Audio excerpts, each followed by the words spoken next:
Всем привет, дорогие друзья! Вы смотрите очередной выпуск программы «Мы вам покажем».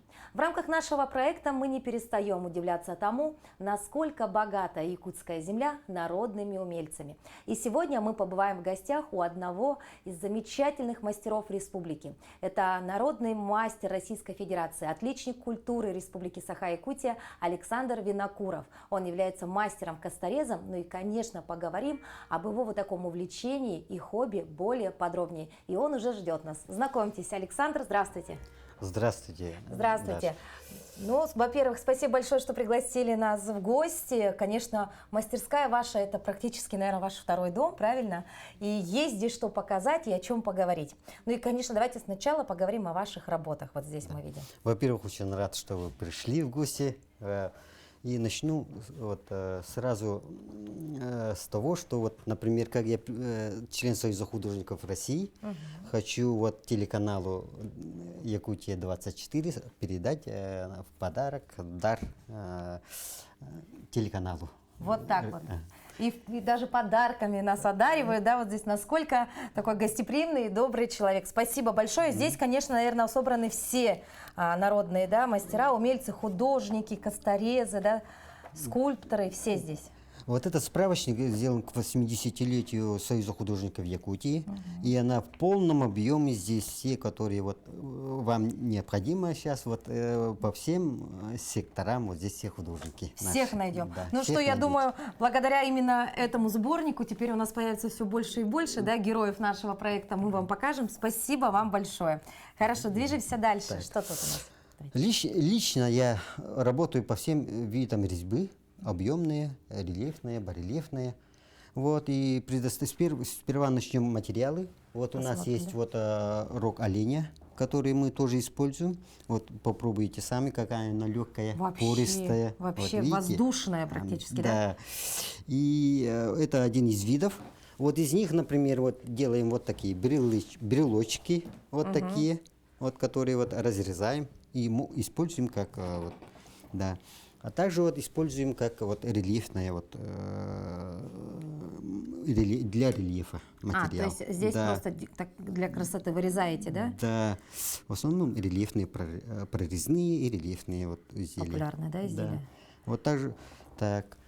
А вот есть разница, вы когда выбираете, да, качество материала, да, вы смотрите, принесли вам такой рог, это считается хороший или нет? Как вы это считается стандартный, например, мы смотрим на него по ширине, а пористость у оленя очень такая пористый материал, поэтому из них очень сложно сделать объемные работы.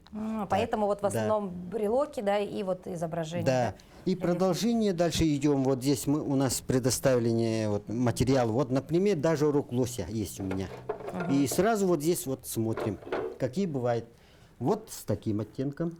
Красиво. Да, но она плотная. Сейчас возьмите. Тяжелая, да. Тяжелее, намного тяжелее, хотя кусочек небольшой вроде бы, да? Смотрите, как камень практически. Да.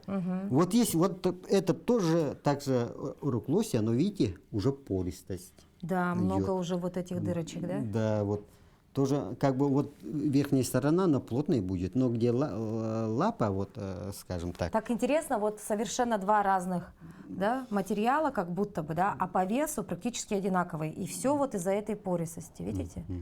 Разница, да, в чем? Так, дальше идет в основном мы используем такие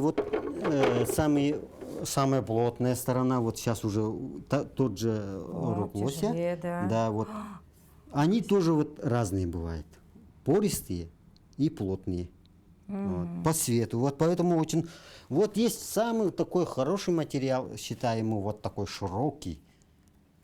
Такой. Но она бывает пористой. Поэтому из него получится только скажем так, всю полностью использовать придется. То есть когда эта пористость уже не подходит, да? Да, но иногда бывает как-нибудь материал диктует, поэтому бывает иногда это даже используем. Да, именно для красоты. А вам привозят охотники, да, это или жители? Находим, каждый мастер находит сам лично. Да? Кто договаривается, кто кому приходит. Иногда мне привозят мои родственники, знакомые.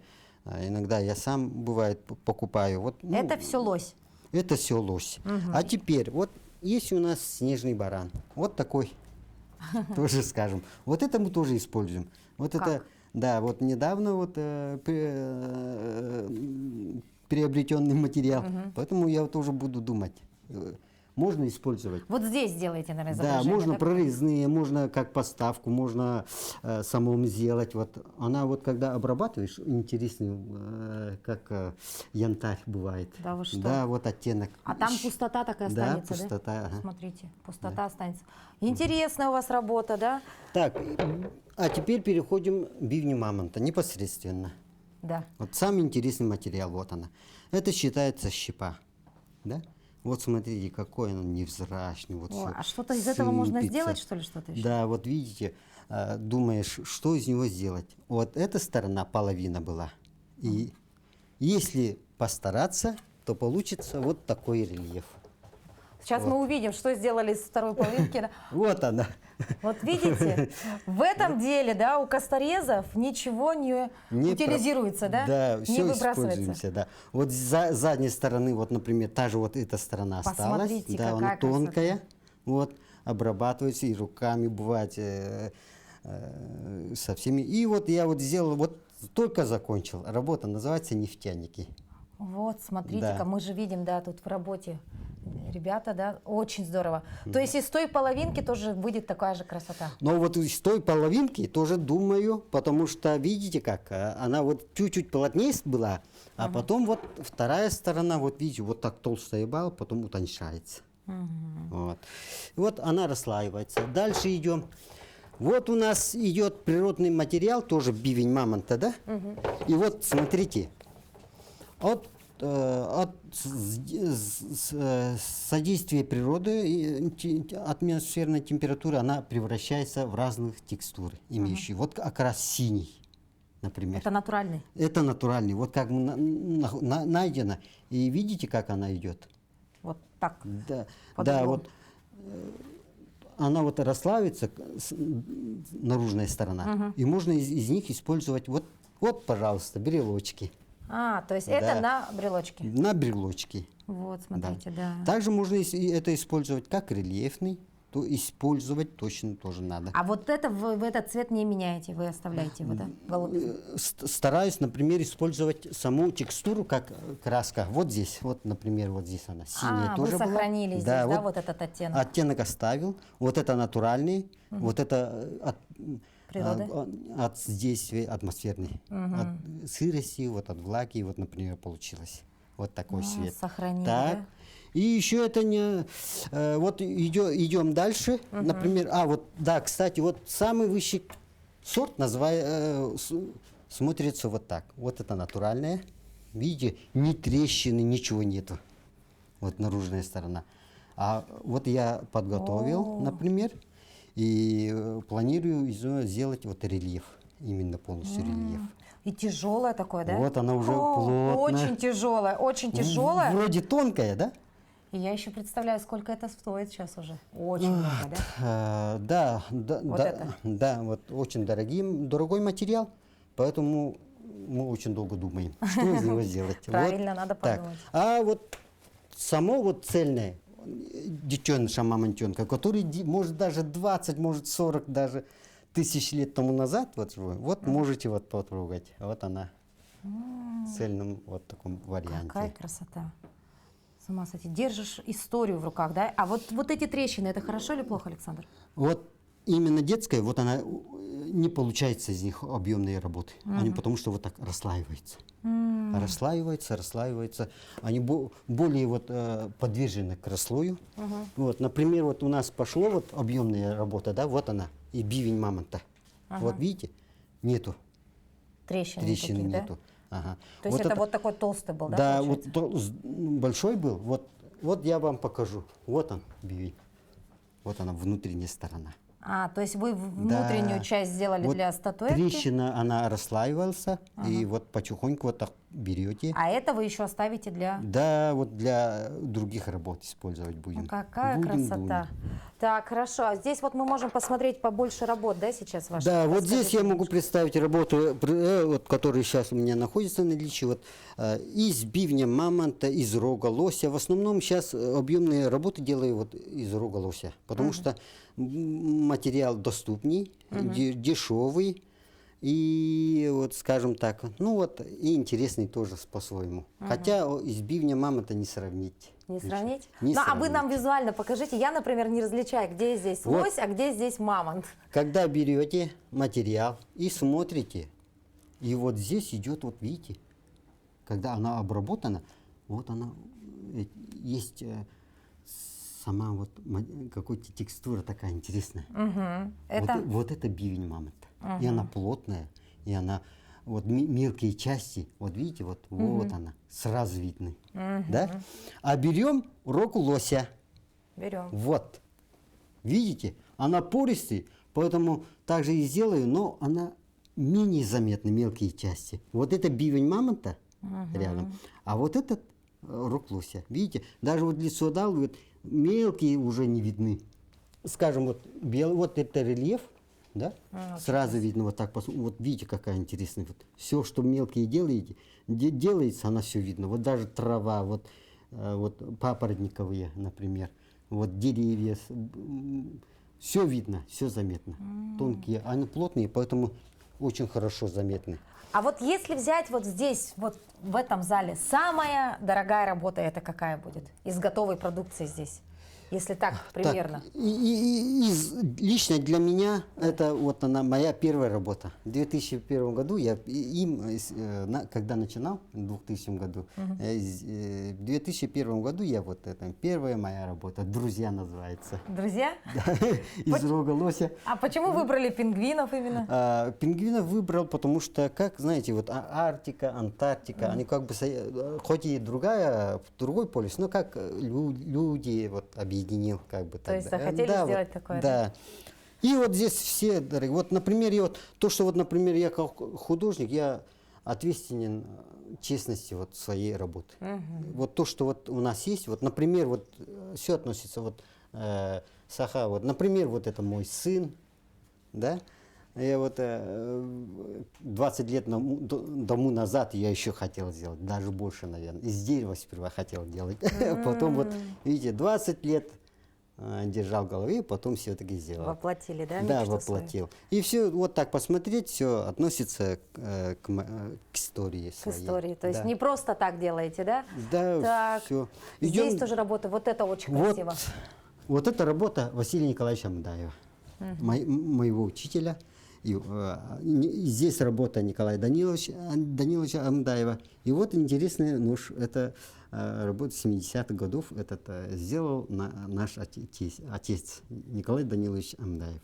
Вот остался у нас вот семейный музей. Как, Гребень здесь, да? Да, вот это.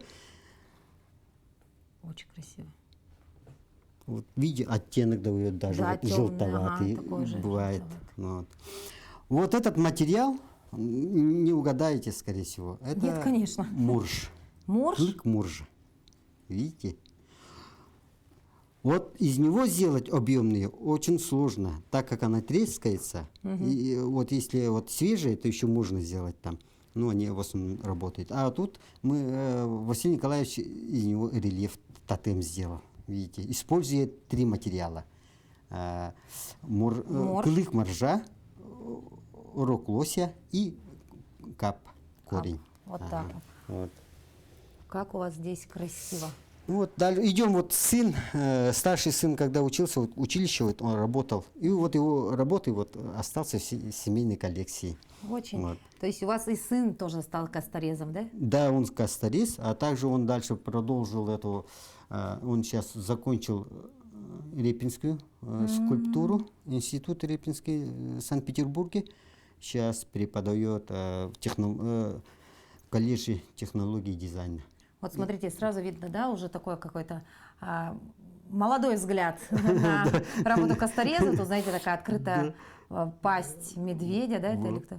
Волка или Это медведь? медведь. Ага, Медведь, вот видите?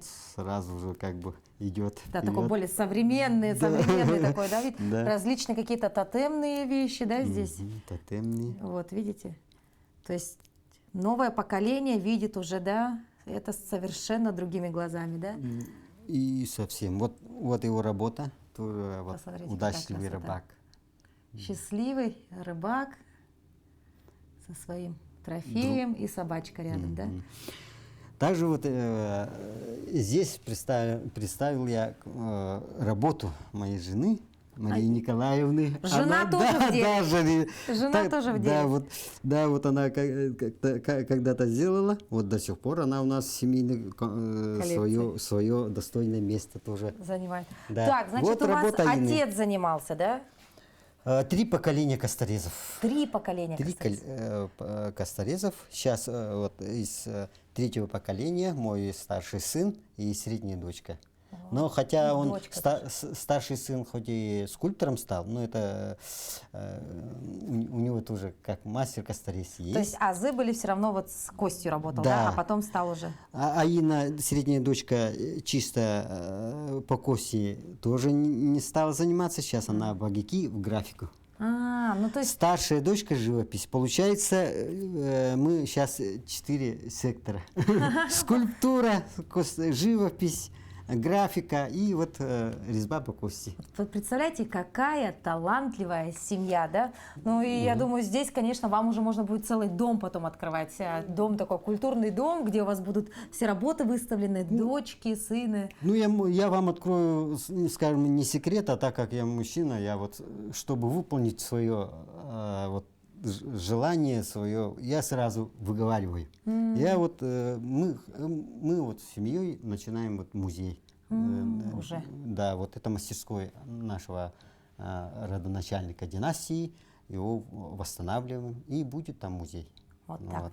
То есть... Летом уже можно будет гостить. Да, то есть летом мы обязательно придем и покажем там еще, да, работы. Да. Ну и, конечно, Александр, давайте покажем, как работают косторезы сегодня, Давай. ваше рабочее место. Ну и немножечко все-таки затронем ту самую технологию, как это все происходит, потому что, например, мне очень интересно посмотреть, как работают косторезы. Так, используем, например, крупный и режем вот ручной, по-старому. Ага. Да. Вот в тиски, потом и вырезаю. Это крупнее использую. Так, а потом мелкие, например, вот тонкие, мелкие, вот использую вот этот инструмент. Техника безопасности обязательно. Хорошо. Вот. Включаем пылесос. Ой, мамочка. Вот сейчас. И включаем. И вот заранее заготовленный материал. И потихоньку вырезаем, используя вот.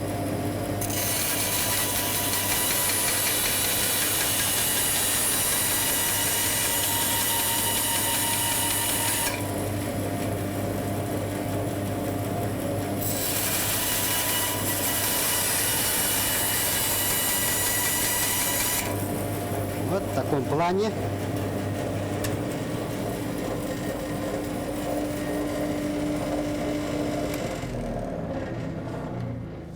Вот из них будем делать потом брелки. Все, продолжим. Это что?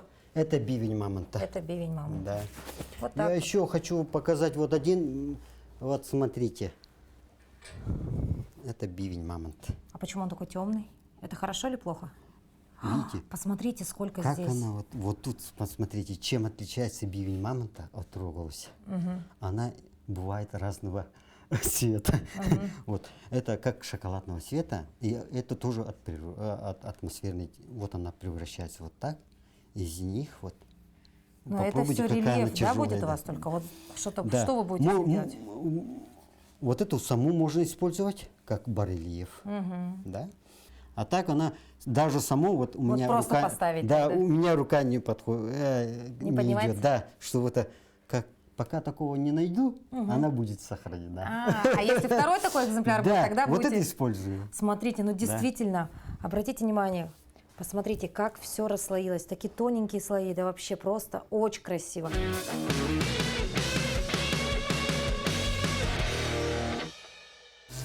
Конечно, эта работа требует много концентрации, времени, терпения, ну и это, конечно, ювелирная работа.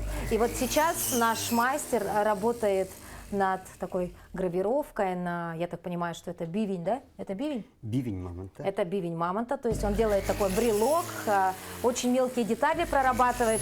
Ну а в принципе рабочее место костореза выглядит вот так, дорогие друзья. То есть это небольшое такое пространство. Я так смотрю, самодельная какая-то такая стойка у него здесь, да, вот это сами сделали? Да, я сам сделал. Это даже вот здесь стекло есть, когда вот большими борами, вот обязательно вот это. Также вот использую вот это. Маски, да? Маски. А пыль летит у вас. Да. Смотрите, а вот это... Вот это интересно, это заячья лапа. Вот когда вот пыль идет, вот она надстирается. Лучше любой щетки и тряпки. Смотрите, видите? Вот. И она вот так чуть-чуть стряхнул, и она все высыпается. Вот такими приборами пользуется наш мастер, просто стряхивает вот эту пыль. И это зайчья лапка, да? Лапка. И вот здесь у вас тоже, это все вы сами под себя сделали, придумали, да? Да, сам под себя. Вот это можно использовать на дачу, куда поехал, забрал вот это все, и там можно сесть и начинать работать. Вот так. Ну и самое главное, это у вас вот этот вот... Да, штатив, бор-машина, и вот используются вот эти буры, разные буры. Их здесь просто десятки, если не сотни, да? И это все вам надо. Все вам, разных вот фигурациях разные буры используются. Вот. Ничего лишнего там нету. Также вот, а так на крупном работаю вот этим. Она отдельно продается. Вот крупный, это для крупных работ. Бур. И там у вас педали. Болванку называется. Да, там у вас педали, Да, жмете педаль. и бор крутится. Да, и работа идет. Работа. Продолжаем работу и будем доделывать этот брелочек. Это у нас будет ленские столбы и солнце.